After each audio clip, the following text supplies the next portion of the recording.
Halo, selamat datang di Sapa Indonesia Malam. Saudara Ketua Umum Partai Solidaritas Indonesia PSI Kaesang Pangarep menyebut ada pihak yang berupaya mengadu domba Presiden Prabowo Subianto dengan Presiden ke-7 Republik Indonesia Joko Widodo melalui media sosial. Siapa pihak yang dimaksud dan apa tujuannya?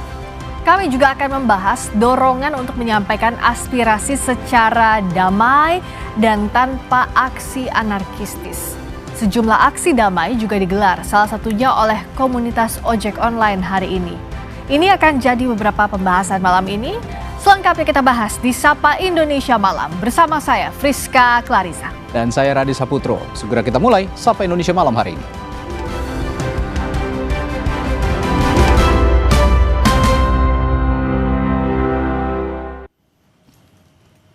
Kami buka dari berita mahasiswa Institut Teknologi Bandung ITB yang menggelar unjuk rasa mengutuk kekerasan yang dilakukan polisi terhadap masyarakat yang menyampaikan aspirasi. Mahasiswa juga mendesak pemerintahan Prabowo melakukan evaluasi besar-besaran terkait kebijakan yang tidak adil dan merugikan rakyat. Aksi mahasiswa dilakukan secara damai di dalam kampus ITB Jalan Ganesha, Bandung. Mahasiswa berorasi memprotes kebijakan pemerintah dan juga represi yang dilakukan aparat dalam unjuk rasa dan menimbulkan korban. Mahasiswa meminta pemerintah mengevaluasi kebijakan yang tidak adil dan merugikan rakyat.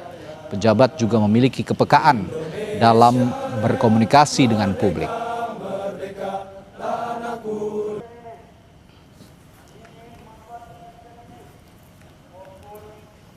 Lalu bagaimana situasi terkini di unjuk rasa mahasiswa Institut Teknologi Bandung? Kita akan bergabung dengan jurnalis Kompas TV Reza Pratama dan juru kamera Andri Iskandar di Bandung, Jawa Barat. Reza, bagaimana situasi terkini? Apa saja tuntutan yang disuarakan oleh mahasiswa ITB?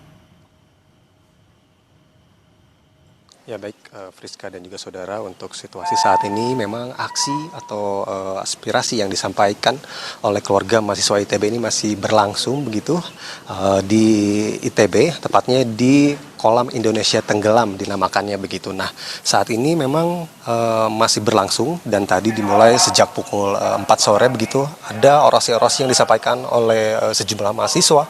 Kemudian dari guru besar ITB juga tadi menyampaikan orasi yang inti dari orasinya adalah bahwa demokrasi di Indonesia ini sudah tidak ada. Nah, untuk tuntutannya memang cukup panjang begitu. Akan saya bacakan, Friska dan juga saudara. Yang pertama adalah menuntut pemerintah untuk melakukan evaluasi secara besar-besaran dan menyeluruh terhadap seluruh kebijakan dan keberjalanan pemerintah Republik Indonesia. Kemudian menuntut adanya reformasi institusi keamanan dan ketahanan di Indonesia secara mengakar dan menyeluruh. Kemudian selanjutnya adalah mengawal segera pembahasan dan peninjauan kembali kebijakan-kebijakan yang berpihak kepada rakyat. Kemudian menuntut agar pemerintah melakukan evaluasi terhadap cara komunikasi publik yang buruk yang telah dilakukan. Kemudian menuntut pemerintah dan aparat keamanan serta ketahanan untuk memberikan ruang bebas dan aman bagi masyarakat untuk menyatakan pendapat dan penyampaian aspirasinya. Kemudian yang terakhir adalah mendukung 17 tuntutan rakyat dalam 1 minggu dan 8 tuntutan rakyat dalam 1 tahun ini yang diperoleh dari desakan berbagai elemen masyarakat selama beberapa hari terakhir. Itu beberapa tuntutan yang disampaikan oleh keluarga mahasiswa ITB, Friska dan juga saudara. Nah, aksi ini dilakukan atau aspirasi yang dilakukan di ITB ini memang dikatakan oleh Ketua Kabinet Keluarga Mahasiswa ITB mengatakan digelarnya di kampus ITB ini adalah untuk lebih aman begitu, karena yang datang di sini adalah semua mahasiswa ITB, begitupun dengan Civitas Akademika dari ITB. Nah, tandanya seperti gelang yang saya pakai ini, Friska dan juga saudara, gelang berwarna merah ini adalah tanda bahwa yang ikut aspirasi di ITB ini adalah betul-betul mahasiswa ITB, tidak ada kelompok-kelompok tertentu yang dianggap ini bisa meresahkan begitu. Artinya aspirasi yang disampaikan di pihak atau di lingkungan kampus ini bisa berjalan dengan tertib dan aspirasinya bisa langsung sampai kepada pemerintah. Harapannya seperti itu, Friska dan juga saudara. Nah, Reza, apakah akan ada lanjutan dari aksi ini? Misalnya tadi aspirasi didengar oleh pemerintah juga DPR, apakah akan langsung datang misalnya ke Jakarta menyampaikan langsung ke perwakilan pemerintah atau seperti apa?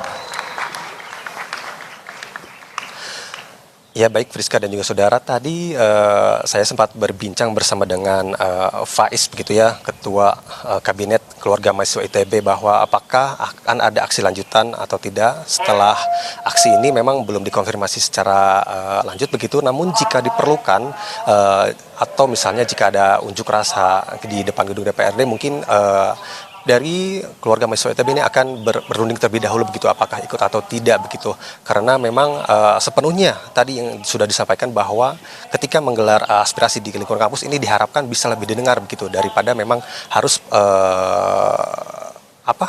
datang langsung ke gedung DPRD yang memang bisa disinyalir untuk dimanfaatkan oleh kelompok yang tidak bertanggung jawab begitu, Friska dan juga saudara. Nah, nanti kami akan konfirmasi kembali apakah akan ada aksi lanjutan atau tidak begitu, Friska. Tapi tadi ada orasi, ada doa bersama, ada teatrikal juga yang dilakukan untuk menyuarakan protes dan juga tuntutan untuk pemerintah, DPR dan juga aparat. Terima kasih atas laporan Anda, Reza Pratama langsung dari Bandung, Jawa Barat. Selanjutnya, saudara, sejumlah pengendara ojek daring atau online dari wilayah Jakarta, Bogor, Depok menggelar aksi damai di kawasan Monas, Jakarta. Mereka pun turut membagi-bagikan bunga kepada aparat keamanan. Dalam aksi damai ini, pengendara ojol membagikan mawar putih kepada anggota TNI dan Polri di kawasan Monas. Para pengemudi ojol ini meminta aparat penegak hukum mengusut tuntas kasus rekan mereka Afan Kurniawan yang ditabrak kendaraan taktis Brimob. Ojol pun berharap pemerintah menetapkan Perpu ojek daring dan lebih banyak melibatkan komunitas ojol dalam menyikapi situasi di tanah air. Kita ingin kasus Afan tetap berjalan dengan lancar sampai proses sidang berakhir gitu kan, di bawah pengawalan kita juga. Terus yang kedua, kita juga menegaskan kepada Presiden secepatnya menetapkan Perpu ojol. Nah, terus yang ketiga, kita juga berharap di setiap ada kegiatan-kegiatan instansi pemerintahan, kita ojol dilibatkan. Kemudian kita diberikan satu ruang terhadap setiap keadaan yang ada terjadi saat ini gitu. Gubernur DKI Jakarta Pramono Anung memastikan kondisi Jakarta hari ini sudah berangsur membaik. Aktivitas perekonomian, pendidikan, dan transportasi di Jakarta sudah berangsur normal. Selain langkah taktis pemerintah yang gencar melakukan patroli skala besar, membaiknya kondisi Jakarta juga terjadi karena masyarakat tidak terhasut aksi anarkistis. Meski masih ada beberapa fasilitas umum yang rusak, namun kondisi transportasi keseluruhan dan perekonomian sudah mulai berangsur normal. Pramono juga mengimbau agar warga tidak melakukan pembelian secara berlebihan karena Pemprov menjamin stok pangan hingga akhir Oktober.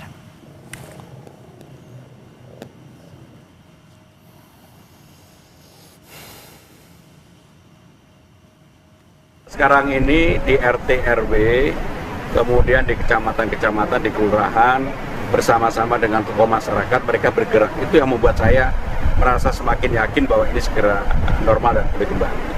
Dan di mana-mana mereka menggaungkan tentang jaga Jakarta. Halte Transjakarta, Senen Sentral, dan Senen Toyota Rangga yang rusak akibat aksi massa beberapa waktu lalu mulai dilakukan perbaikan. Sejumlah terpal pembatas juga telah dipasang di kedua halte Transjakarta yang menandakan dimulainya tahap pertama dalam upaya perbaikan. Pihak Transjakarta mengatakan halte ditargetkan akan beroperasi pada pekan depan.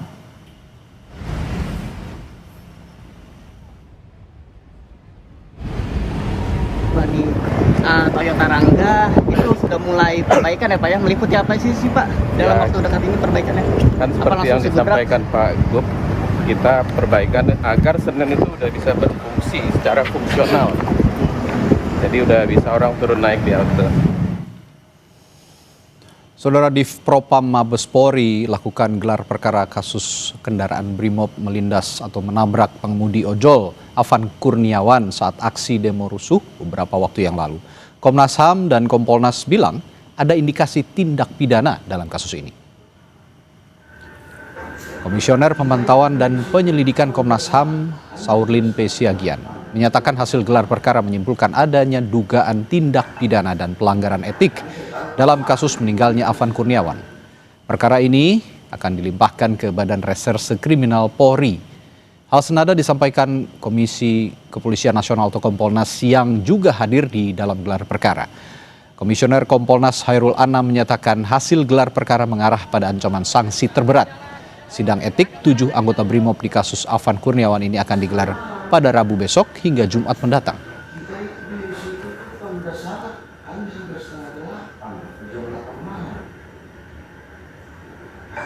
Tadi gelar untuk etik, muaranya ya kalau lihat konstruksi peristiwa dan sebagainya tadi dilihatnya potensi besarnya memang pemecatan atau PTDH. Yang berikutnya dalam konteks hukum yang lain itu muara besarnya memang ada potensi pidana sehingga tadi direkomendasikan juga maju ke mekanisme pidana. Tadi disimpulkan bahwa ada dugaan tindak pidana dan juga pelanggaran etik dan akan dilimpahkan ke Barreskrim Polri. Komnas HAM akan terus melakukan fungsinya untuk melakukan pengawasan dan juga pemantauan terhadap proses ini untuk Komnas HAM menyebut ada 10 orang meninggal selama aksi demonstrasi yang meluas di sejumlah daerah. Sesaat lagi di Sapa Indonesia Malam.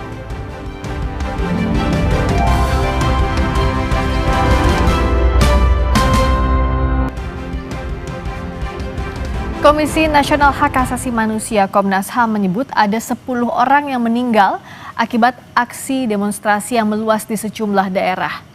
Ketua Komnas HAM Anis Hidayah menyebut dari 10 korban meninggal, beberapa diantaranya mengalami kekerasan oleh aparat keamanan. Selain itu Komnas HAM juga menyoroti banyaknya korban luka akibat demo yang terjadi di sejumlah wilayah.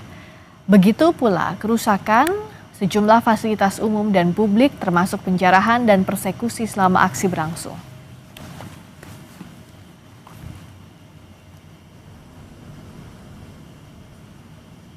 Sejauh ini tercatat setidaknya 10 orang korban meninggal dunia, di mana beberapa di antaranya diduga kuat karena mengalami kekerasan dan penyiksaan oleh aparat.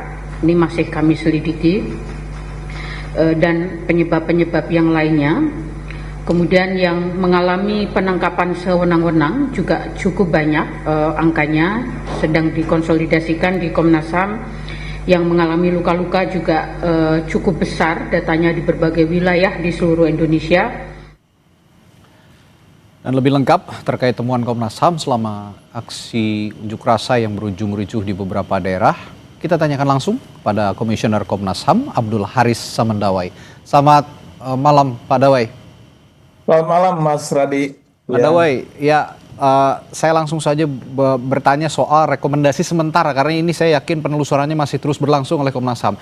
Saya ingin tanyakan rekomendasi sementara terhadap siapapun yang terlibat dalam situasi akhir-akhir ini, baik itu pengunjuk rasa maupun juga aparat keamanan. Apa saja rekomendasinya, Pak?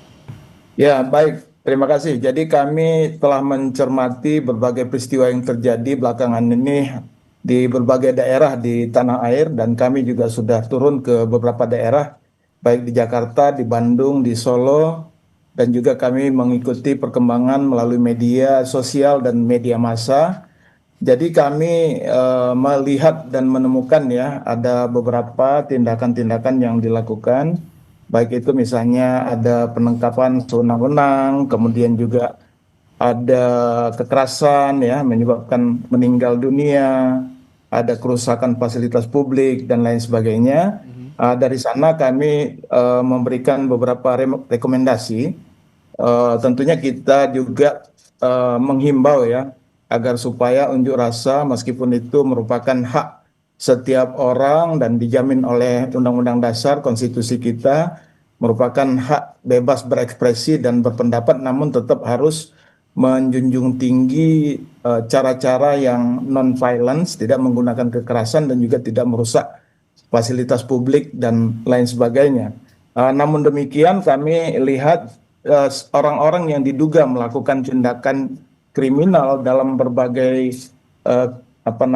unjuk rasa tersebut tetap harus diperlakukan secara manusiawi, tidak boleh dilakukan tindakan penyiksaan, penganiayaan terhadap mereka. Oleh karena itu kami juga menghimbau agar mereka-mereka yang semata-mata menyampaikan pendapat, berekspresi tersebut ya, yang ditahan karena mereka unjuk rasa tentunya harus dibebaskan. Itu yang kami sampaikan. Kemudian juga kami merekomendasikan kepada aparat kepolisian untuk tidak melakukan tindakan represif dalam pengamanan aksi unjuk rasa, karena di beberapa media kami juga perhatikan mereka yang sudah ditangkap kemudian masih ada yang dipukuli dan lain sebagainya. Tentunya ini menimbulkan rasa amarah. Jadi yang tadinya mereka mungkin menuntut sesuatu, tapi karena tindakan yang represif malah menimbulkan amarah dari massa yang menyebabkan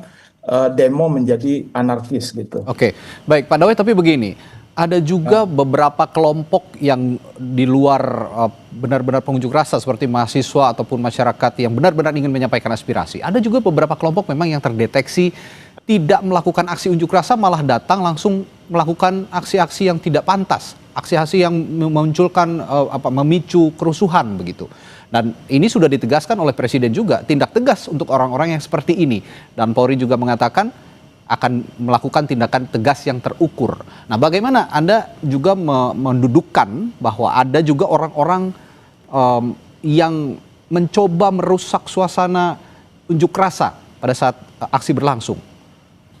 Ya, itu juga yang menjadi perhatian dari Komnas HAM, bahwa ada juga di antara mereka yang berunjuk rasa yang mungkin memprovokasi para pengunjuk rasa atau menggunakan cara-cara kekerasan di dalam menyampaikan pendapatnya, atau memang sengaja untuk menimbulkan kerusuhan ya di tempat-tempat unjuk rasa tersebut. Tentunya kami bila memang yang bersangkutan tersebut ada bukti yang jelas menunjukkan bahwa mereka melakukan tindakan anarkis, saya kira proses penegakan hukum juga bisa dilakukan. Namun demikian, penegakan hukum ini juga tetap harus menggunakan cara-cara sesuai dengan ketentuan yang berlaku, artinya tetap menjunjung tinggi hak asasi manusia. Misalnya begini, mereka yang ditangkap, ditahan, tentunya tidak boleh disiksa, dipukuli, kan tidak boleh. Silakan kalau mau ditangkap, ditahan, silakan, tetapi tidak boleh dipukuli. Kemudian yang kedua juga akses pengacara misalnya. Kemudian yang ketiga terkait dengan anak-anak misalnya. Ini kan bagaimanapun juga anak-anak yang demo misalnya, itu juga mereka tetap harus diperhatikan bahwa proses penegakan hukum terhadap anak itu berbeda dengan orang dewasa. Karena untuk anak itu ada sistem peradilan pidana anak yang harus juga dihormati. Tadi kawan-kawan dari KPAI juga menyampaikan data-data di mana ada beberapa kasus mereka ternyata kesulitan untuk mengakses misalnya. Jadi hal itu yang harus diperbaiki. Jadi bukan kita membatasi ya kerja-kerja penegakan hukum, tetapi dalam melaksanakan penegakan hukum itu harus tetap menjunjung tinggi instrumen hak asasi manusia, agar juga tidak salah orang juga dan tidak juga menimbulkan kemarahan yang lebih besar dari masyarakat. Oke, baik. Saya ingin juga secara spesifik membahas pada kesempatan ini soal penetapan tersangka dan penangkapan Direktur Lokataru yang belakangan ini sangat kritis, menyampaikan kritik publik begitu, dan juga ikut dalam beberapa aksi unjuk rasa kemarin. Dan ini ditetapkan sebagai tersangka dengan sangkaan melakukan provokasi, lalu juga melakukan penyalahgunaan untuk perlindungan anak. Bagaimana Anda melihat ataupun merespons penetapan tersangka terhadap Direktur Lokataru ini? Ya, Komnas juga memberikan perhatian terhadap isu tersebut, dan kami menilai bahwa proses penegakan hukum harus dilakukan sebaik-baiknya. Kami dapat informasi misalnya yang bersangkutan didatangi tengah malam misalnya ya, yang sebenarnya kan bisa dengan dipanggil gitu ya, atau dipanggil diminta menghadap di siang hari dan lain sebagainya, sehingga juga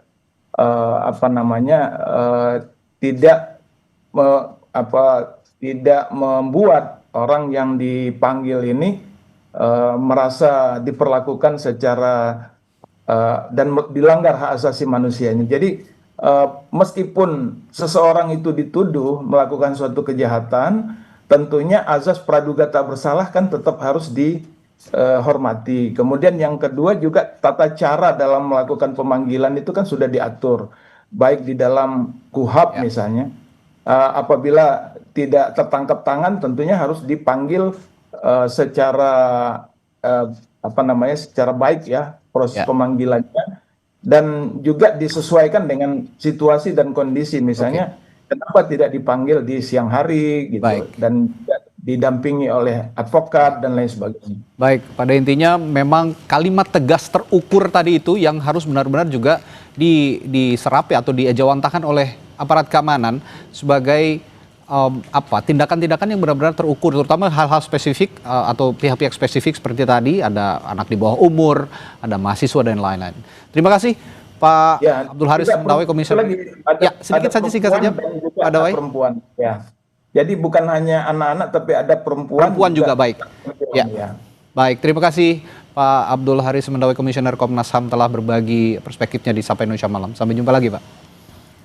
Selamat menunaikan ibadah sholat maghrib, khususnya bagi Anda yang berada di wilayah Jakarta dan sekitarnya. Sapa Indonesia Malam kembali dengan informasi. Polda Metro Jaya menetapkan Direktur Lokataru Foundation, Del Pedro Marhain, sebagai tersangka dugaan penghasutan massa. Del Pedro diduga menghasut pelajar dan anak-anak untuk ikut demo yang berakhir rusuh pekan lalu. Kabid Humas Polda Metro Jaya, Kombes Ade Arysyam Indradi menyatakan Del Pedro ditangkap polisi karena diduga melakukan ajakan atau hasutan untuk bertindak anarkistis saat aksi demonstrasi pekan lalu. Ajakan aksi tersebut melibatkan pelajar atau anak yang usianya belum mencapai 18 tahun. Del Pedro juga diduga menyebarkan informasi elektronik berita bohong yang menimbulkan kerusuhan. Del Pedro ditangkap polisi Senin malam. Polisi menyebut penyelidikan kasus ini telah dilakukan sejak Senin 25 Agustus lalu. Polda Metro Jaya telah melakukan penangkapan terhadap saudara DMR atas dugaan melakukan ajakan hasutan yang provokatif untuk melakukan aksi anarkis dengan melibatkan pelajar termasuk anak. Ya, jadi anak ini usianya sebelum 18 tahun. Saudara DMR diduga melakukan tindak pidana menghasut untuk melakukan pidana dan atau menyebarkan informasi elektronik yang diketahuinya membuat pemberitahuan bohong yang menimbulkan kerusuhan dan keresahan di masyarakat dan atau merekrut dan memperalat anak dan membiarkan anak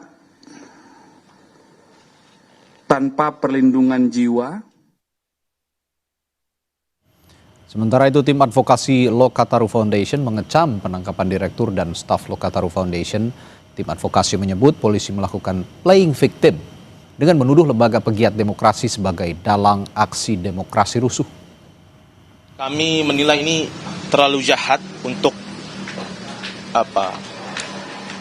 menuduh kami sebagai dalang penghasutan segala macam. Ini bentuk kalau teman-teman Gen Z bilangnya playing victim. Seharusnya institusi yang kita lagi berdiri di sini, dia mengintrospeksi diri sendiri gitu ke dalam. Bahkan sejak dia melindas seseorang, merenggut nyawa sampai 7-8 orang hingga hari ini, mungkin nanti bisa dikonfirmasi ulang.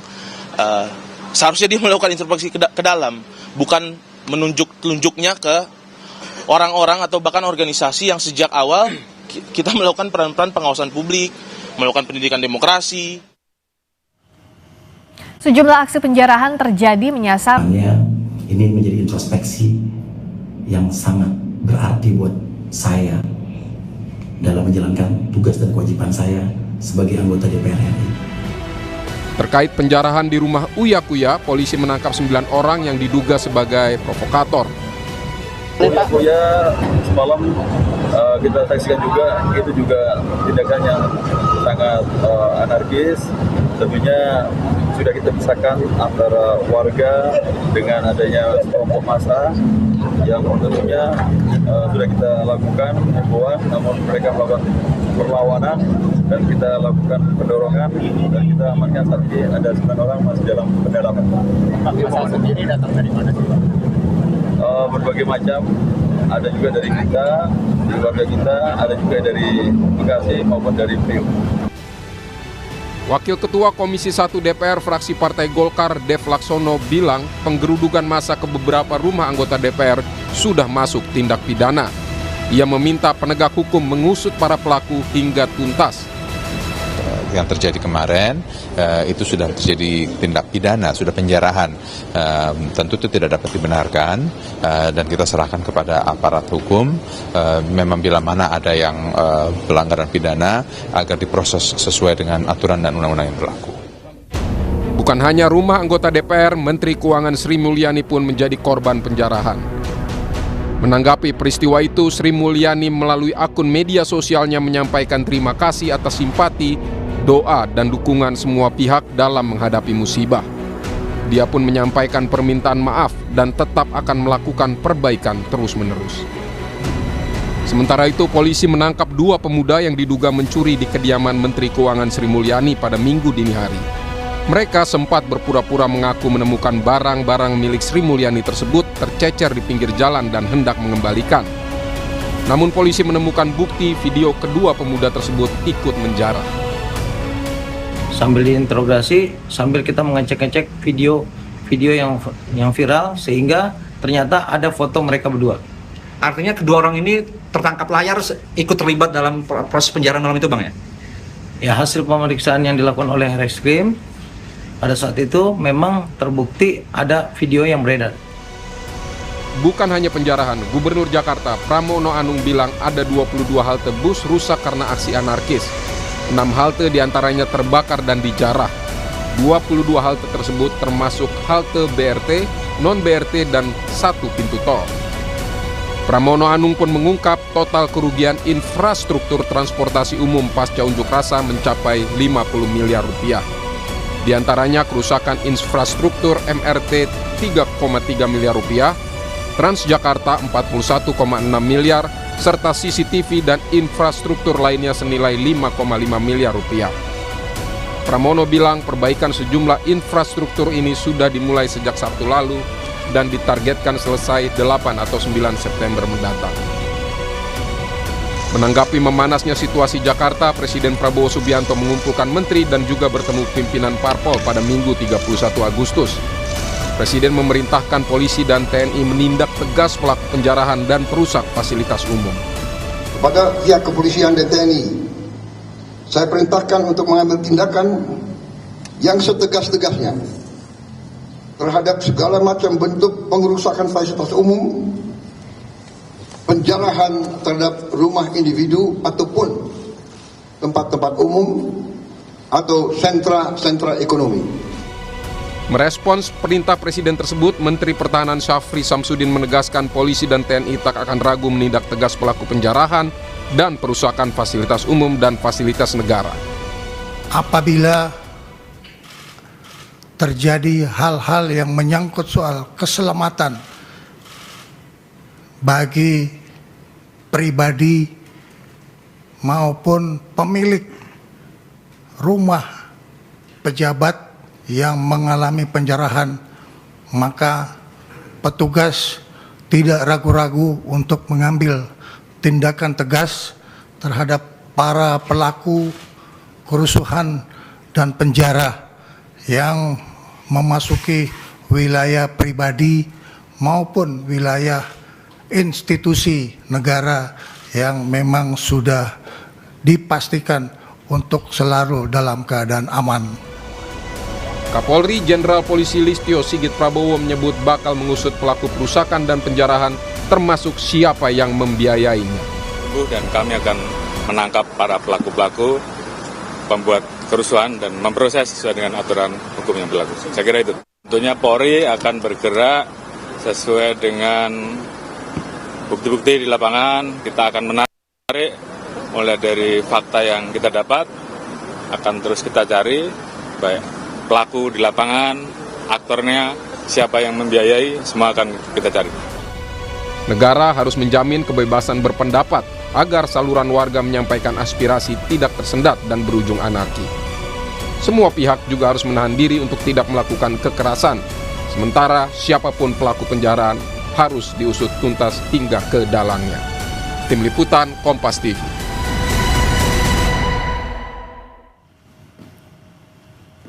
Partai Solidaritas Indonesia mengklaim ada pihak yang berupaya mengadu domba Presiden Prabowo Subianto dengan Presiden ke-7 Joko Widodo. Kita ulas usai jeda.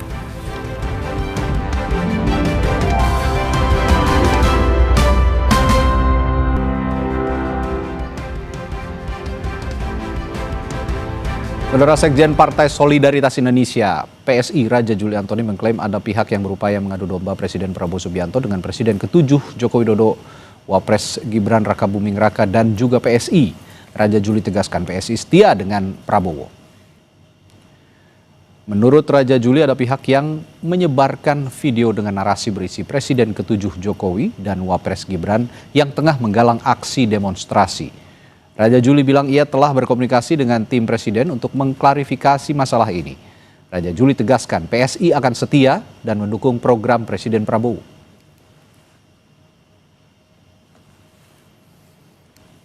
Saya kira Mas Kaisang membuat rilis bahwa di tengah hiruk pikuk dan masalah yang kita hadapi ini ada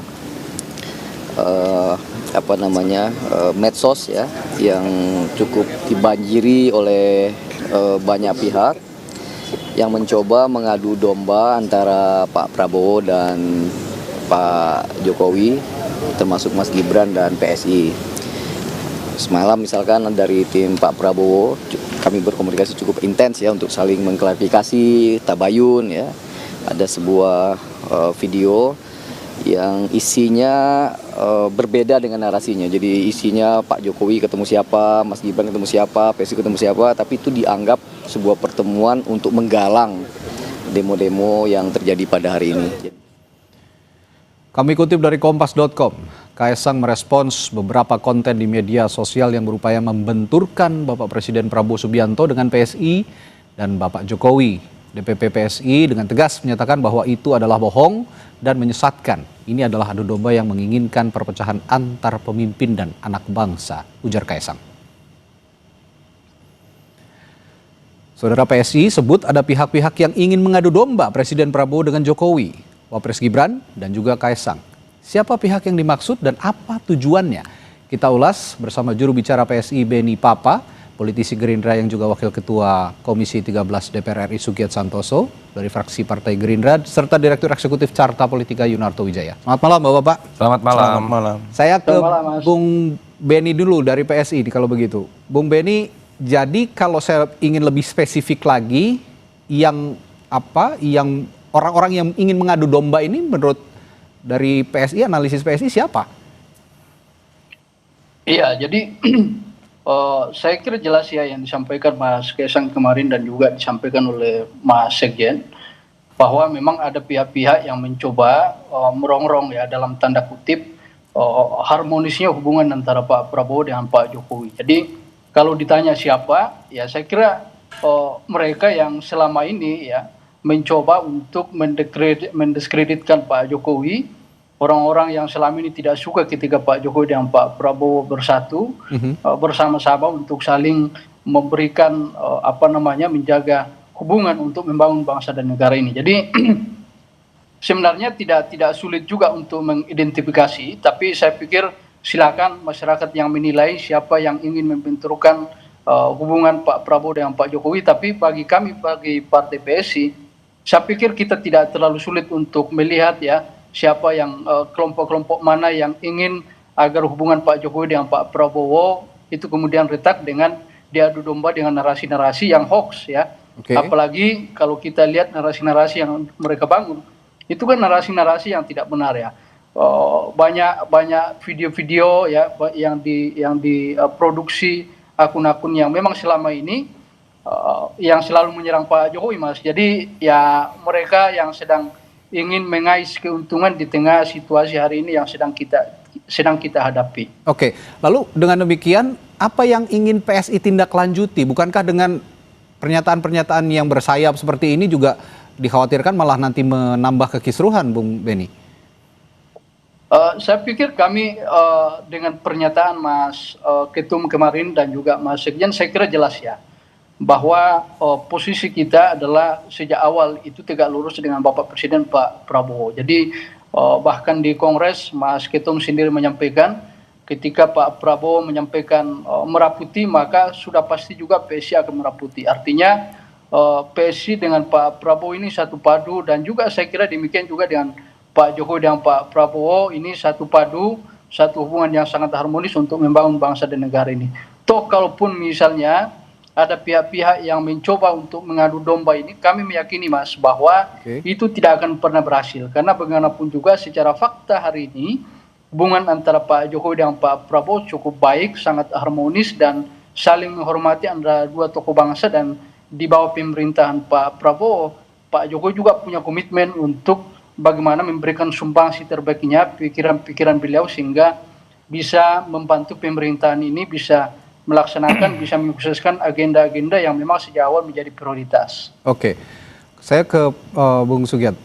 Bung Giat, kalau melihat pernyataan dari PSI, apa Gerindra punya analisis yang sama atau dugaan yang sama? Kalau dari Gerindra yang saya pahami bahwa kita tidak terlalu mengkhawatirkan kalau ada misalnya indikasi adu domba antara Pak Prabowo dengan tokoh yang satu atau tokoh yang lain, dalam konteks ini Pak Jokowi. Karena kami pahami dari karakter personal Pak Prabowo itu DNA kepemimpinannya adalah mempersatukan.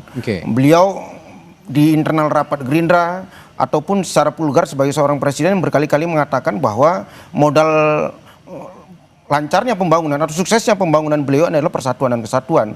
Pasti beliau sebagai seorang personal itu maupun sebagai seorang presiden akan berusaha sekuat-kuatnya untuk membangun harmonisasi dengan setiap elemen bangsa, dengan Pak Jokowi, dengan Bu Mega, dengan Pak SBY dan seluruh elemen bangsa. Saya pikir itu tidak terlalu mengkhawatirkan.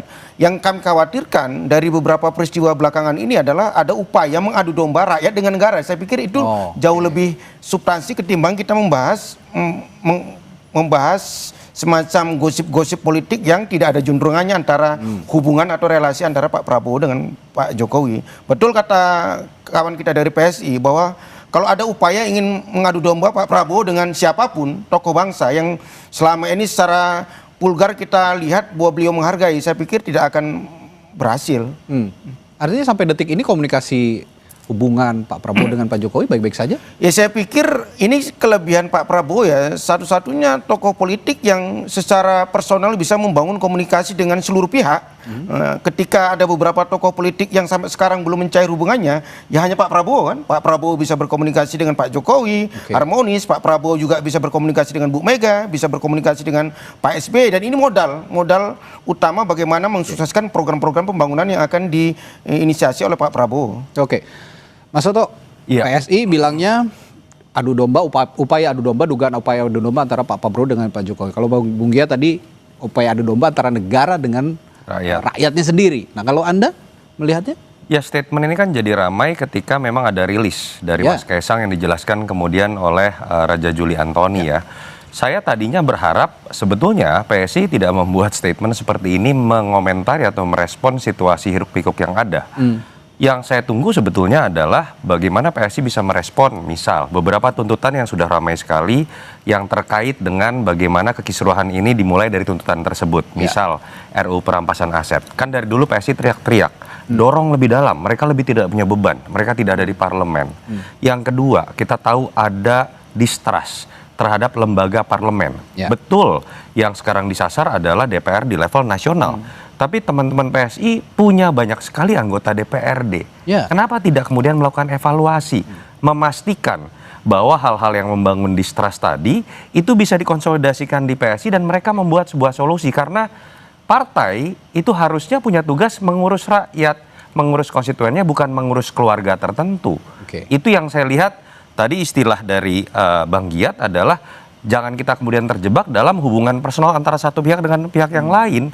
Partai itu tidak mengurus sebuah kisah dalam telenovela yang kemudian terlalu menghabiskan banyak energi antara satu pihak dengan pihak lain, tokoh A akurat atau tidak, berantem atau tidak, rujuk atau cerai, itu bukan permasalahan bangsa. Itu yang menurut saya seharusnya bisa menjadi fokus. Dan saya pikir tidak terlalu sensitif ya. Kita harus melihat secara lebih jernih. Contoh, kalau ingin melihat apakah ada adu domba atau tidak misalnya, ketika ada seorang akademisi misalnya memberikan saran kepada Pak Prabowo, IKN jangan jadi skala prioritas saat ini, sehingga anggarannya jangan terlalu besar, walaupun ini legacy dari pendahulunya.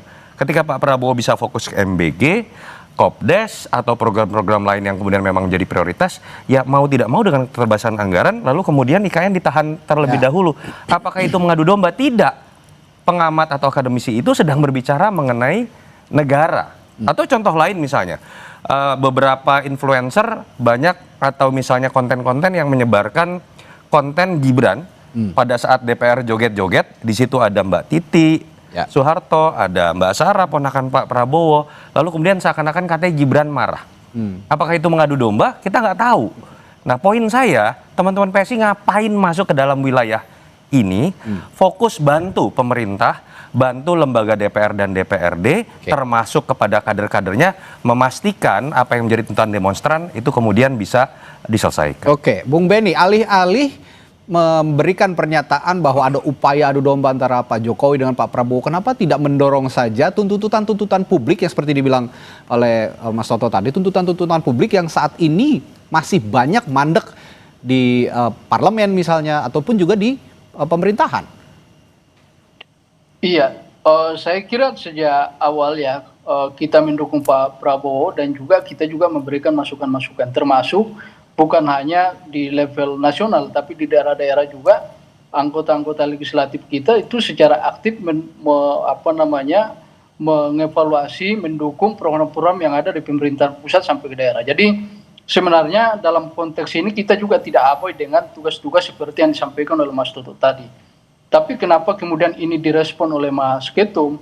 Saya kira ini penting juga untuk memberikan penegasan kepada publik bahwa narasi-narasi yang dibangun hari ini yang seolah-olah bahwa kejadian hari ini juga ada campur tangan dari Pak Jokowi ya, sebagaimana narasi yang tersebar di media, saya kira penting untuk PSI menjelaskan duduk masalahnya dan menegaskan ke publik bahwa isu-isu tersebut adalah hoax dan tidak benar, sehingga publik juga kemudian hari ini tercerahkan dengan apa yang disampaikan oleh PSI, karena kami tentu berkepentingan untuk menyampaikan itu supaya hubungan antara Pak Jokowi kemudian Mas Gibran, PSI dengan Pak Prabowo itu kemudian dilihat publik sebagai satu hubungan yang harmonis. Ini yang kita inginkan, sehingga mengurangi diksi-diksi yang kemudian justru memprovokasi masyarakat di tengah situasi hari ini yang saya pikir kita punya kepentingan yang sama untuk bagaimana situasi ini hari ini per hari ini kita bisa selesaikan dengan baik, kita bisa carikan solusi sebagaimana komitmen dan apa yang disampaikan oleh Bapak Presiden Prabowo, kemudian mengajak semua kelompok ya, semua lapisan untuk bersama-sama menyelesaikan persoalan ini. Jadi saya pikir PSI tidak abai dengan tugas-tugas kepartaian sebagaimana disampaikan tadi, tapi sekali lagi kami penting menyampaikan ke publik sehingga tidak ada hoax yang kemudian menjadi konsumsi masyarakat, sehingga hubungan antara Pak Prabowo dan Pak Jokowi juga bisa dilihat masyarakat sebagai satu kekuatan untuk membangun bangsa dan negara ini ke depan. Oke, tapi begini Bung Benny, saya menyimak juga pernyataan rekan Anda, Raja Juli Antoni, yang mengatakan dalam pernyataan tadi, pertemuan dengan Pak Jokowi, dengan siapa, lalu Mas Gibran ketemu siapa, ini dianggap juga oleh sebagian pihak, oleh publik gitu ya, pihak tertentu, menggalang demo belakangan ini. Ini dasarnya dari mana? Saya akan tanyakan itu nanti setelah jeda di Sapa Indonesia Malam. Tetaplah bersama kami.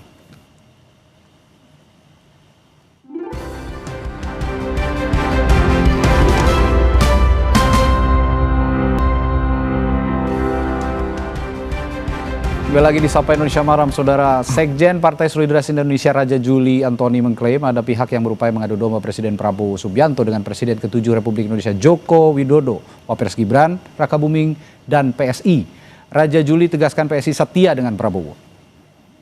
Saya kira Mas Kaisang membuat rilis bahwa di tengah hiruk pikuk dan masalah yang kita hadapi ini ada medsos ya yang cukup dibanjiri oleh banyak pihak yang mencoba mengadu domba antara Pak Prabowo dan Pak Jokowi, termasuk Mas Gibran dan PSI. Semalam misalkan dari tim Pak Prabowo kami berkomunikasi cukup intens ya untuk saling mengklarifikasi tabayun ya. Ada sebuah video yang isinya berbeda dengan narasinya. Jadi isinya Pak Jokowi ketemu siapa, Mas Gibran ketemu siapa, PSI ketemu siapa, tapi itu dianggap sebuah pertemuan untuk menggalang demo-demo yang terjadi pada hari ini. Nah, itu tadi yang saya juga tanyakan kepada Bung Beni. Bung Beni, ada yang pihak yang menganggap juga bahwa statement yang dikeluarkan oleh Sekjen Anda itu tadi, Bung Raja Juli Antoni, ini justru memunculkan anggapan bahwa ada penggalangan unjuk rasa. Bagaimana Anda merespons ini? Iya, saya kira justru Sekjen PSI mencoba menangkal ya anggapan-anggapan seperti itu, narasi-narasi yang sedang berkembang di media sosial.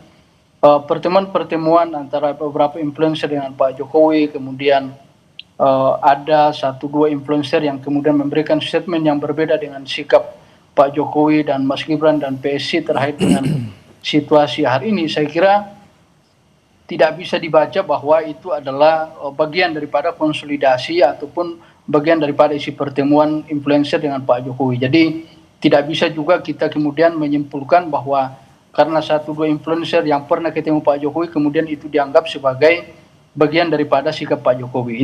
Itu satu.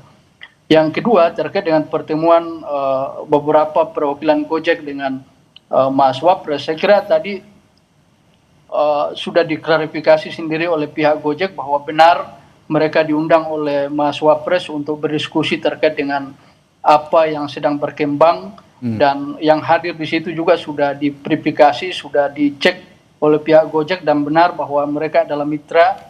Yang kedua, bahwa yang hadir pada saat pertemuan dengan Wapres itu adalah orang yang sama ketika Bapak Presiden Bapak Prabowo Subianto mengundang pihak Gojek untuk berdiskusi pada bulan Maret yang lalu. Jadi saya pikir ini yang mesti dilihat oleh publik, dibaca oleh publik bahwa konteks dan pertemuan setiap pertemuan kan berbeda-beda dan saya kira mesti diklarifikasi betul bagaimana kebenarannya pertemuan itu. Dan yang paling penting adalah tidak bisa kemudian publik menyimpulkan serta-merta ya. Sekali lagi termasuk tadi salah satu influencer yang pernah bertemu Pak Jokowi kemudian dianggap sebagai suara dari Pak Jokowi. Saya kira tidak bisa seperti itu juga. Jadi ini adalah hoax yang sedang berkembang di media sosial yang memang bagi kami Partai PSI berkepentingan untuk mengklarifikasi ini. Sifatnya klarifikasi. Tujuannya satu Mas, bahwa agar upaya-upaya pembangunan yang sedang digalakkan oleh pemerintahan Pak Prabowo hari ini, kemudian dalam situasi hari ini kemudian tidak dicederai oleh narasi-narasi kebohongan yang berkembang di media sosial. Baik. Saya ingin sedikit mengesampingkan diskusi kita malam hari ini soal adu domba yang katanya ada upaya adu domba antara Prabowo dan Jokowi. Saya tanyakan ke Bung Giat. Bung Giat, terlepas dari ada statement dari PSI seperti ini, tapi saya ingin juga tanyakan strategi psikologis menangkal provokasi segala macam provokasi yang akhir-akhir ini sebenarnya begitu cukup liar ya, boleh dikatakan cukup liar narasi-narasinya, termasuk memang sangkaannya atau dugaannya dari PSI ini. Ada strategi khusus dari Partai Gerindra khususnya untuk citranya pemerintah dan lebih spesifik lagi Presiden Prabowo? Ya, kalau terkait dengan indikasi politik adu domba, sebetulnya kan Pak Presiden sendiri berkali-kali mengatakan bahwa kelemahan bangsa kita ini tradisi politik yang ada di Nusantara ya. Kenapa misalnya dari zaman kerajaan terus zaman penjajahan Belanda selalu tradisi politik kita itu politik divide et impera kan, politik pecah belah, politik adu domba sehingga nggak bisa maju-maju. Nah, itulah yang ingin dituntaskan oleh Bapak Prabowo Subianto. Tidak ada lagi tradisi politik seperti itu. itu.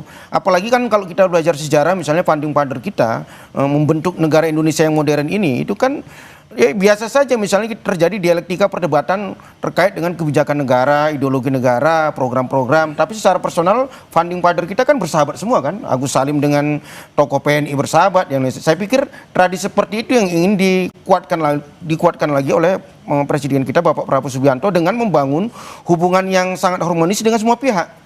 Dengan ya sekali lagi saya katakan dengan elit-elit politik yang ada, dengan lembaga-lembaga yang ada. Itu yang pertama. Yang kedua, saya pikir apa yang dilakukan oleh Bapak Presiden kita menanggapi persoalan-persoalan yang belakangan ini terjadi, saya pikir itu adalah langkah yang terukur, sistematis dan strategis. Misalnya ketika beliau kemarin pertama kali memanggil Panglima TNI dan Kapolri untuk mendengarkan langsung bagaimana data-data perkembangan di lapangan. Yang kedua, seterusnya beliau juga mengundang tokoh-tokoh masyarakat lintas agama di Hambalang kan untuk menyamakan persepsi terkait dengan peristiwa yang ada. Kemudian disusul lagi dengan mengundang pimpinan-pimpinan lembaga negara, ketua MPR, ketua DPR, ketua DPD dan pimpinan-pimpinan partai politik untuk katakanlah menyatukan lagi persepsi. Dan yang paling ujung di finalnya beliau bersikap tegas bahwa sebagai negara kita menjamin, dalam demokrasi menjamin setiap aspirasi yang murni terkait dengan hajat hidup rakyat itu akan dicatat, akan ditindaklanjuti dan akan dicari solusinya. Tapi beliau tegas memerintahkan kepada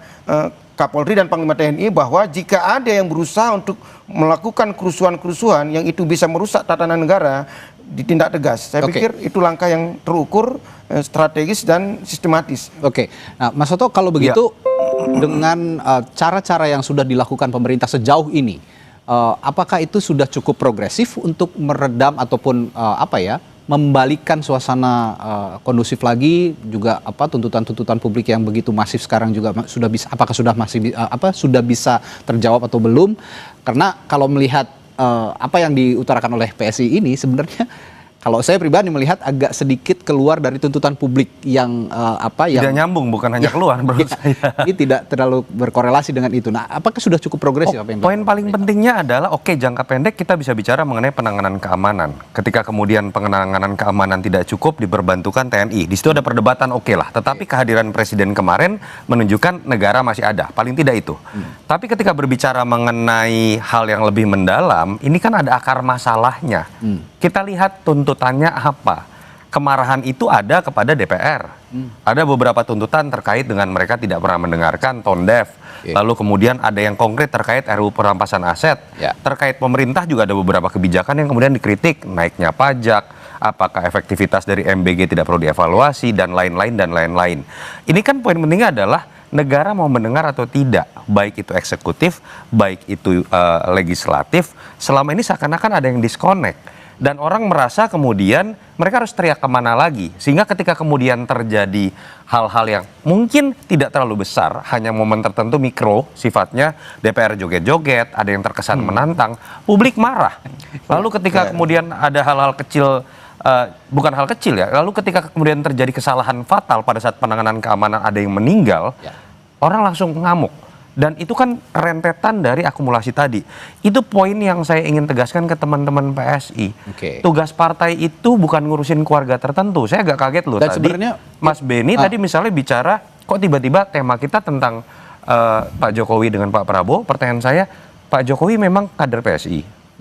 Pertanyaan saya yang kedua, tadi tiba-tiba menjelaskan Mas Gibran. Apakah Mas Gibran kader PSI? Kan PSI bukan mengurusi keluarga Jokowi saja. Tugas PSI lebih besar dalam konteks mencapai Indonesia emas. Termasuk saya belum mendengar press release PSI mengomentari apa yang terjadi dalam hiruk-pikuk ini. Kalau itu bisa dilakukan oleh anak-anak muda yang progresif, yang dulu bicara anti pemberantasan masalah pemberantasan korupsi, pluralitas, saya pikir itu akan lebih produktif untuk tadi pertanyaan Mas Radi tadi, untuk membuat situasi lebih kondusif. Dan saya nggak tahu ya, apakah pernyataan PSI ini cukup berpengaruh terhadap situasi saat ini, tuntutan-tuntutan publik. Sepertinya publik juga dengan adanya pernyataan seperti ini tidak terlalu ada dampaknya untuk publik. Menurut Anda? Tidak ada kaitannya. Karena kalau tujuannya adalah misalnya kan disebutkan bahwa kita juga berkomunikasi dengan tim kepresidenan. Saya kaget juga loh.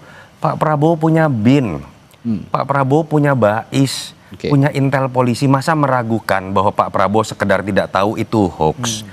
lebih baik bantu Pak Prabowo mencari akar masalah, memberikan masukan, baik dalam konteks di eksekutif terkait kebijakan, ataupun dalam konteks, jangan lupa loh, Pak Prabowo pemimpin koalisi partai-partai yang sekarang anggota DPR-nya lagi dikritik.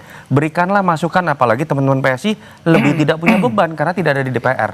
Itu yang saya harapkan lebih bisa dijalankan. Ya, itu yang sama-sama kita harapkan, bahwa dalam situasi yang saat ini juga fokus pada substansi ya, substansi tuntutan publik, alih-alih juga membahas ada upaya pihak satu dan pihak lain yang sekarang juga diutarakan oleh PSI. Baik, terima kasih Bung Beni Papa sudah berdiskusi malam hari ini bersama kami, lalu juga Bung Toto dan juga Bung Giat sudah hadir di studio di Sapa. Terima kasih. Sampai jumpa lagi, sehat selalu Bapak-bapak. Saudara, setelah jeda kami punya bahasan lainnya di Sapa Indonesia Malam. Presiden Prabowo Subianto meminta masyarakat menyuarakan pendapat tanpa bertindak anarkistis, dan sejumlah tokoh lintas agama pun mendorong agar aspirasi disampaikan secara damai. Sesaat lagi bahasannya bersama rekan saya Friska Clarissa.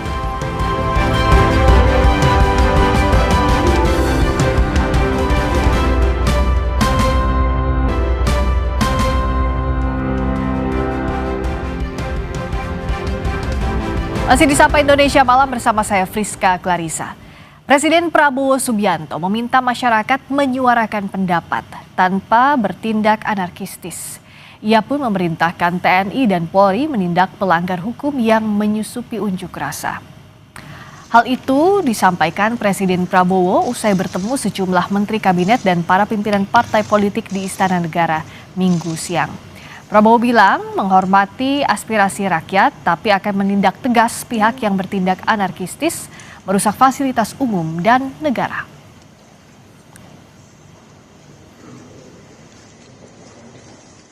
Penyampaian aspirasi bisa dilakukan secara damai. Namun, jika dalam pelaksananya terdapat kegiatan-kegiatan yang bersifat anarkis, destabilisasi negara, merusak atau membakar fasilitas umum, sampai adanya korban jiwa, mengancam dan menjarah rumah-rumah dan instansi-instansi publik maupun rumah-rumah pribadi,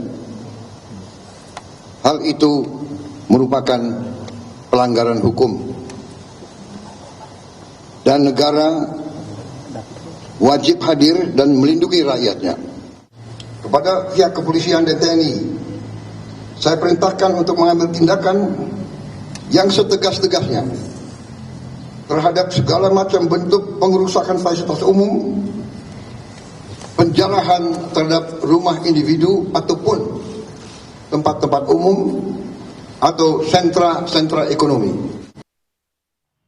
Sehari setelahnya, Presiden Prabowo mengundang sejumlah tokoh lintas agama di Istana Negara Senin malam.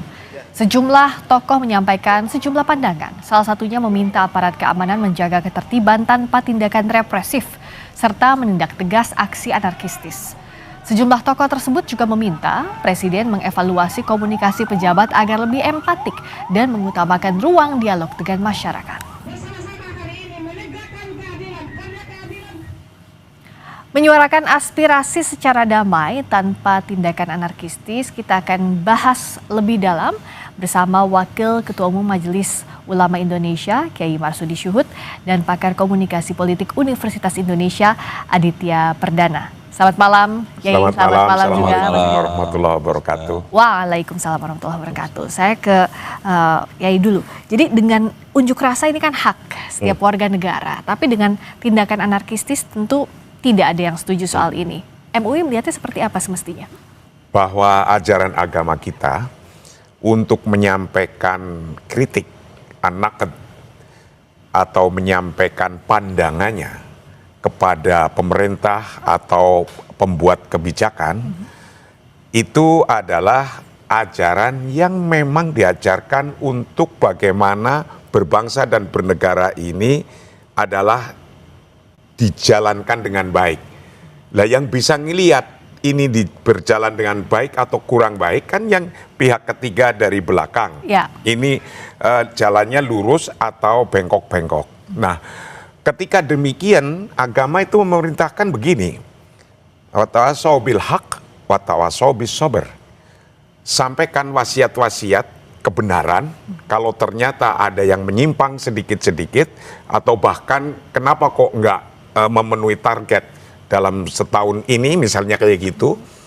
Tapi walaupun itu adalah perintah agama untuk saling memberikan wasiat kebenaran, tidak berdiri sendiri, ada watawassaw bis sabr. Ketika menyampaikannya harus dengan kesabaran. Lah kesabaran, sabar itu ada 3. Yang pertama, as-sabru ala ta'ah. Kita sabar atas ketaatan. Lah ketaatan dalam hidup ini ada ketaatan pada hukum syar'i, berarti ketika kita beragama apa, kita taat pada ajaran agamanya. Ya. Tapi juga kita hendaknya taat pada hukum wadai, hukum positif yang telah bersama-sama sepakat dijadikan hukum. Misalnya, kita menyampaikan hak, boleh, tapi merusak, melanggar hukum. Ya. Baik hukum agama, atau bahkan hukum wadai, hukum positifnya. Atau kita menjarah, kita ngambil barang-barang milik orang lain. Hukum agama yang melarang, hukum wadai, hukum positifnya juga melarang. Maka ketika kita menyampaikan pendapat apapun harus dengan sabar yang bermakna as-sabru ala ta'ah. Itu yang pertama. Nomor 2, as-sabru alal ma'siyah. Bagaimana kita juga harus sabar tidak melakukan hal-hal yang dilarang. Ya. Yang maksiat itu hal-hal yang dilarang. Ya. Baik dilarang oleh hukum syar'i, hukum agama, atau hukum wadai. Kalau kita itu misalnya membuat kerusakan itu dilarang, ya kita harus ketika mau ngapain aja, tidak hanya termasuk demo, kita berhubungan sekeluarga lah, mungkin lagi pendapatannya lagi susah, maka beda pendapat terus. Ya. Ya, ketika beda pendapat terus ya harus diutamakan. Darul mafasid muqaddam ala jalbil masoleh. Kita harus lagi beda pendapat saja, itu harus keluar di pikiran dan hatinya, memitigasi resiko itu diutamakan. Kalau ini adalah hal yang negatif, tinggalin dulu. Oke, jadi caranya pun harus betul. Harus betul. Itu yang kedua. Yang ketiga adalah sabar as-sabru alal bala. Jangan sampai kita ada musibah, bilai sampai kehilangan jiwa. Lah ini nggak boleh ini. Ya. Jadi utamakan mau ngapain saja, hifdzun nafas itu penting, menjaga jiwa itu adalah penting. Ya. Hifdzul mal, menjaga harta, baik itu harta milik publik yang dibangun oleh pemerintah daerah atau oleh pemerintah pusat, fasilitas umum, fasilitas umum juga atau milik pribadi, itu harus juga dijaga. Nah, kalau dari sisi perspektifnya komunikasi politik dengan menyampaikan unjuk rasa tapi jangan sampai anarkistis, itu bagaimana semestinya? Sebenarnya kita kan sebenarnya sudah punya kesepakatan ya Mbak ya, bahwa di dalam sebuah negara demokrasi maka kemudian orang berbeda pendapat, protes dan mengungkapkan aspirasi itu adalah sebuah hak yang dibenarkan. Bahkan di dalam konstitusi kita juga sudah, tadi Pak Kiai sudah menyebutkan, hukumnya memperbolehkan. Artinya di dalam ruang itu ada jaminan yang sebenarnya sudah jelas.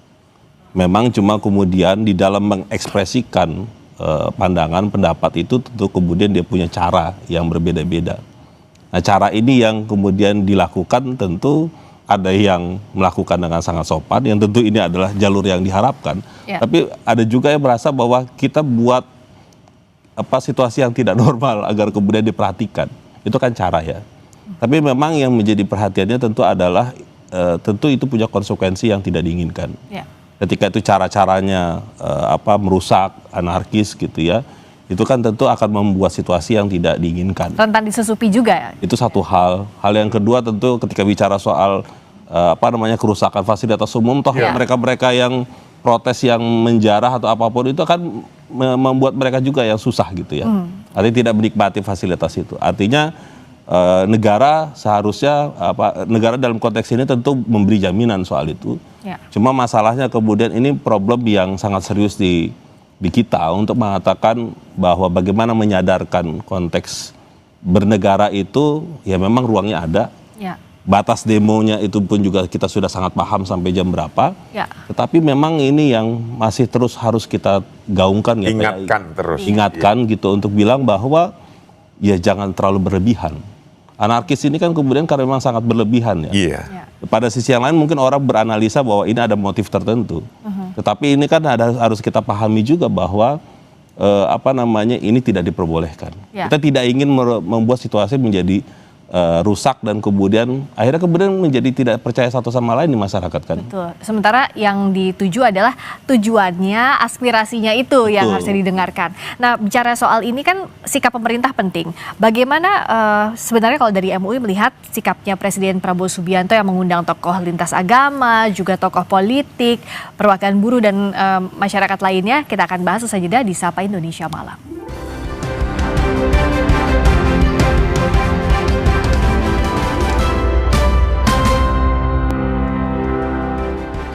Kita masih membahas bagaimana menyuarakan aspirasi secara damai tanpa tindak anarkistis bersama dengan Wakil Ketua Umum Majelis Ulama Indonesia Kiai Marsudi Syuhud dan pakar komunikasi politik Universitas Indonesia Aditya Perdana. Kiai Marsudi, saya mau tanya lagi soal yang tadi. Presiden kan sudah mengundang tokoh lintas agama, tokoh politik, berbagai perwakilan elemen masyarakat. Apakah ini bisa jadi jalan untuk meredakan situasi? Ya, inilah apresiasi kami. Tokoh-tokoh tadi juga kita kumpul di Majelis Ulama Indonesia, tokoh-tokoh seluruh agama mengapresiasi kepada Presiden Republik Indonesia Bapak Prabowo Subianto yang telah cepat untuk mengatasi persoalan politik yang terjadi saat ini. Yaitu coba bayangkan ada 16 organisasi dikumpulkan. Kemudian tadi malam tokoh-tokoh seluruh agama dari organisasi agama-agama, ya dari NU, Muhammadiyah, PGI, KWI, Matakin, Hindu, Buddha, semua agama yang ada di Indonesia tokoh-tokohnya dikumpulin. Ini sesungguhnya yang tidak dipunyai oleh negara lain. Di Indonesia punya organisasi-organisasi yang independen, yang berbeda, walaupun di sisi lain umatnya itu melakukan unjuk rasa, menyampaikan pendapatnya dan ternyata sampai ada korban. Tapi kita Indonesia mempunyai organisasi sosial yang bisa membalance ini, menyampaikan kepada publik, kepada masyarakat. Kalau di luar negeri nggak punya, bisa langsung caos terus. Di Indonesia, alhamdulillah. Dan para tokoh-tokohnya appreciate dan mau melaksanakan. Baru semalam ketemu di istana, tadi siang jam 12 langsung kumpul lagi. Dan pertemuan itu di Majelis Ulama Indonesia, ketemu semua menghimbau bareng-bareng. Ayolah, membangun ini butuh ketenangan. Membangun bangsa ini butuh kenyamanan. Jangan sampai mau menyampaikan apa saja harus taat hukum. Karena dasarnya adaulah takni an-nidham wala adaulah takni al-fawdo. Bernegara berbangsa itu harus taat hukum. Ikutin hukum. Kalau nggak taat hukum, nggak ngikutin hukum, pasti kocar-kacir negara itu. Terbukti 2 hari nggak ada hukum kan kemarin. Kocar-kacir. Jangan sampai itu terjadi lagi atau lebih besar lagi efeknya. Nah, kalau respon cepat ini bisakah diapresiasi yang dilakukan oleh Presiden Prabowo? Ya, saya pikir itu langkah yang tepat ya, Pak Presiden melakukan hal tersebut ya. Karena memang tentu ini harus ditangani dengan sangat serius dan dengan langkah yang tentu cepat gitu ya. Karena situasinya kalau misalkan nih eskalasinya semakin menyebar dan meluas gitu ya, maka itu sulit sekali untuk ditangani. para tokoh agama, ormas keagamaan itu mereka punya jejaring yang sangat kuat sampai bawah ya. Sampai kampung. Sehingga itu memang sangat dibutuhkan, terutama ketika di level desa, kampung dan segala macam, itu perlu untuk disampaikan apa yang terjadi gerangan dan kemudian bagaimana kita bisa menjaga itu agar tidak semakin melebar dan membuat kita situasi yang tidak baik gitu ya. Jadi itu sebuah langkah yang baik, Mbak, menurut saya, dan perlu diapresiasi soal itu. Tetapi memang pada titik yang lain juga kita harus memahami bahwa situasi yang diinginkan oleh publik, masyarakat yang melakukan demonstrasi, itu kan tuntutannya memang ke pemerintah. Ya. Nah, disitulah menurut saya pemerintah juga harus terbuka. Ya. Pemerintah harus bisa bukan hanya berdialog dengan kelompok agama, partai politik, organisasi yang Buruh lain juga gitu ya, buruh dan sebagainya. Tetapi menurut saya juga perlu untuk ditunggu langkah-langkah yang next-nya itu dilakukan. Karena itu yang sekarang sedang dilihat gitu ya oleh masyarakat kita, apa yang kemudian pemerintah bisa lakukan dan kemudian dikomunikasikan lagi kepada masyarakat agar kemudian kita paham batasannya apa, sejauh mana sudah dilakukan dan kelemahannya itu sudah sejauh mana, sehingga kemudian nanti kita bisa sama-sama menilai. Jadi dialog itu kan jembatan untuk kegundahan ada di publik, tapi tindak lanjutnya itulah yang ditunggu sebenarnya ya Mas Adit. Iya, memang dalam konteks demonstrasi itu masyarakat marah, gundah, kecewa dan segala macam. Ya mungkin kita bisa paham dalam situasi hari ini masyarakat kecewa dengan perilaku elit, perilaku politisi gitu ya, yang memang tidak punya empati terhadap situasi hari ini, susah dan sebagainya. Tapi pada sisi yang lain juga kita bisa melihat bahwa ini harus diatasi bagaimana caranya oleh negara. Pemerintah dalam konteks ini betul itu ada di yang terdepan, tapi pada sisi yang lain itu sudah nggak cukup gitu ya. Hari ini kita tidak hanya yang tadi Pak Kiai bilang, bukan hanya kumpul gitu, tapi apa langkah-langkah selanjutnya. Nah, langkah konkret ini harus dilakukan pemerintah dong. Ya, betul. Dan saya pun setelah sudah ini Presiden dengan cepat yang melakukan ini, kita masyarakat juga nyambutnya seperti tadi. Dan kita juga jika sudah mengande-ande, jika ini nanti masih membutuhkan misalnya kami Majelis Ulama Indonesia yang di dalamnya itu ada 87 organisasi di dalam MUI ini, rata-rata kan kalau organisasi kemahasiswaan juga ngikut pada bapak organisasinya. Mau yang Katolik ya punya organisasi kemahasiswaan, mau PGI juga punya, NU Muhammadiyah juga punya. Ini jika pun dibutuhkan kita untuk mengumpulkan dialog, diskusi kira-kira yang krusial apa sih yang harus didahulukan. Insya Allah kita juga para tokoh-tokoh agama ini siap untuk duduk bersama dengan mahasiswa sekalipun atau dengan kelompok masyarakat sosial manapun sampai ojol mau diskusi bareng, insya Allah kita siap. Karena apa? Bangsa ini butuh bersatu untuk membangun. Itu ketika ekonomi lagi mungkin kurang baik, kalau kita ditambahin dengan bertengkar, berantem kayak di keluarga itu, berantem terus sampai penggorengan terbang itu. Jangan sampai. Ya kan? Itu kan kalau kita lebih baik kalau kita nyaman, enak, kepenak, terus kemudian ketawa bareng, minum kopi bareng itu. Nah ini jangan sampai juga yang harus dihindari sekarang adalah ancaman hoax misalnya yang ada di media sosial. Kita kan sangat ramai sekali di media sosial, kita nggak tahu mana informasi yang benar, mana yang enggak, mana yang memprovokasi, mana yang tidak. Nah gimana Mas Adit? Problemnya kan situasi demonstrasi ini kan karena memang ada perilaku yang tadi saya sebut ya.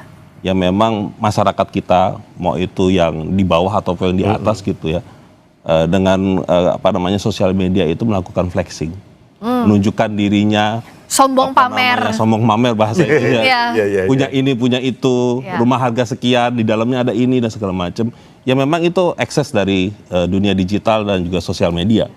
Tapi pada sisi yang lain ketika itu dinikmati oleh yang melihat, para netizen gitu ya, yang hari ini semakin kritis Pak Kiai, itu kan kemudian jadi sebuah bumerang Mbak. Ketika misalkan yang memamerkan itu adalah para pejabat publik, dan dia dengan bangga untuk menyampaikan itu dan ataupun mungkin berkata sesuatu yang melecehkan ataupun merendahkan banyak orang, sehingga itu yang kemudian jadi proses belajar kita gitu ya, bahwa hari ini tidak semudah yang kita bayangkan gitu ya, bahwa ketika berkata atau menyampaikan sesuatu itu harus hati-hati. Ini yang menurut saya juga sangat serius ya Mbak ya. Penyebabnya itu kan kita tahu di sana. Betul. Tapi pada sisi yang lain penyebabnya itu. Itu pemantik sih ya. Pemantiknya di situ.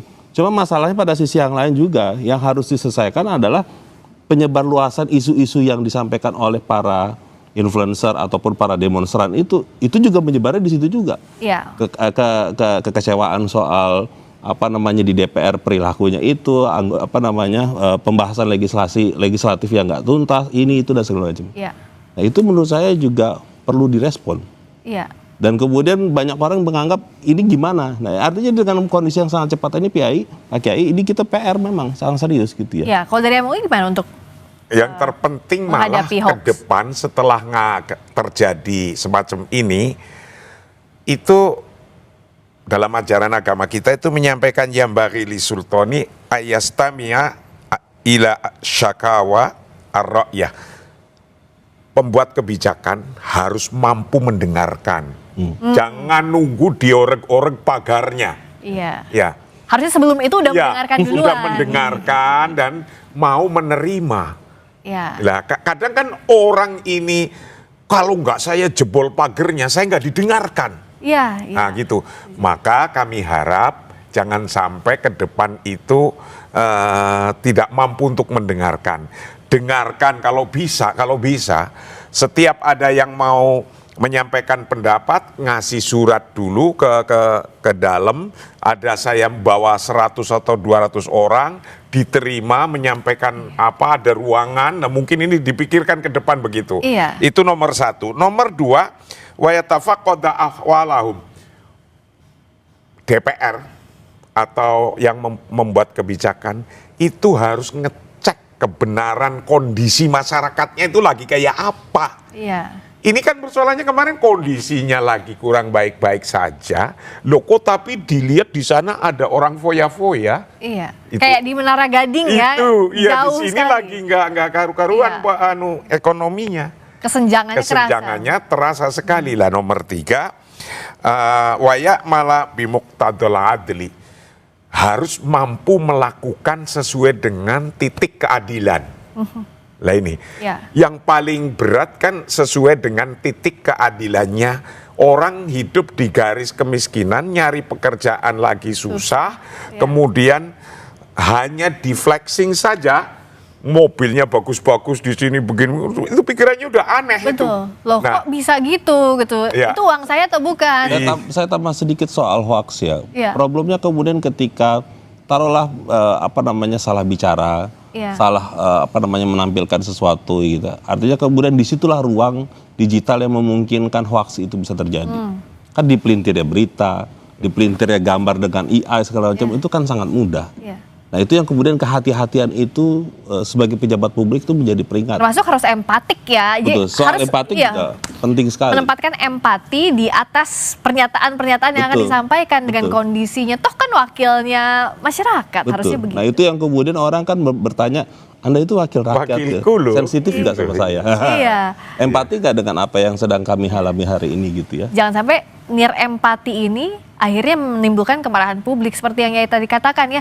Kok kalau misalnya nggak dihoyak-hoyak dulu pagernya, nggak didengerin. Nggak didengerin gitu. Maka yang inilah menjadi pelajaran kita. Ya. Menjadi pengingat kita ke depan jangan sampai demikian. Untuk menjadi bangsa yang modern, bangsa yang mutamadin, bangsa yang beradab. Syukur-syukur setiap DPRD itu ada ruangan khusus yang bisa untuk menerima yang bermartabat. Jangan harus ngorek-ngorek pagernya.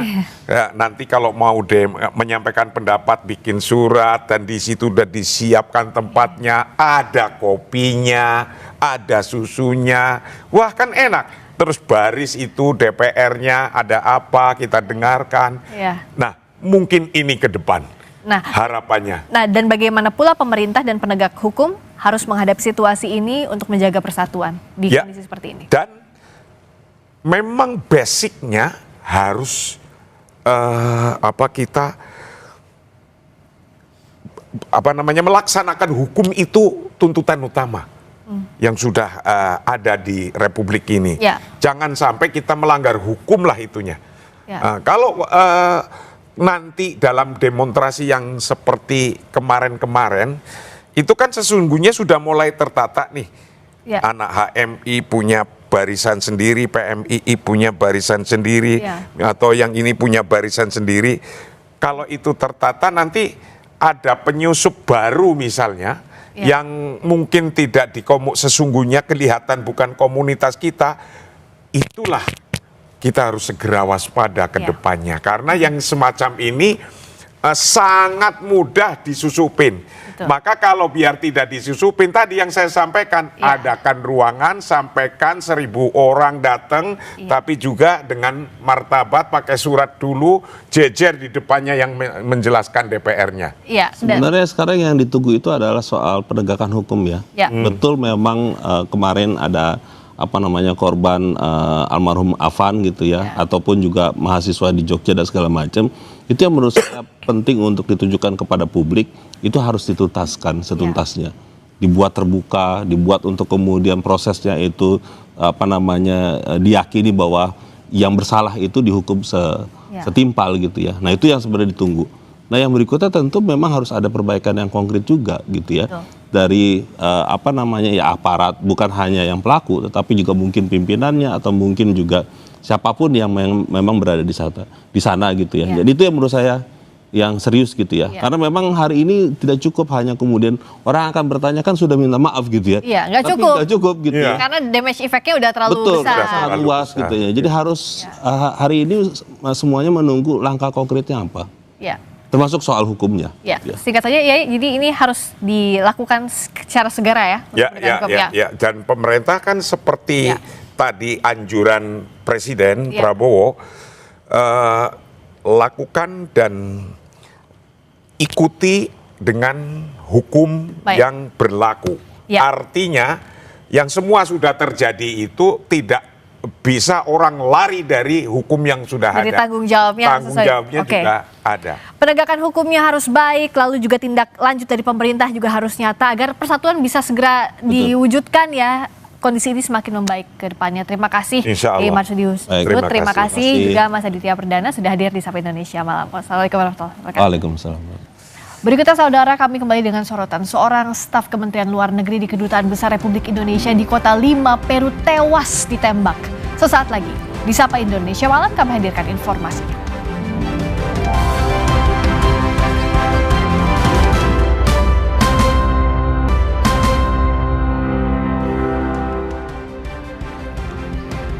Saudara, seorang staf Kementerian Luar Negeri di Kedutaan Besar Republik Indonesia di Kota Lima, Peru tewas ditembak Senin malam waktu setempat. Informasi ini disampaikan langsung oleh Menteri Luar Negeri Sugiono.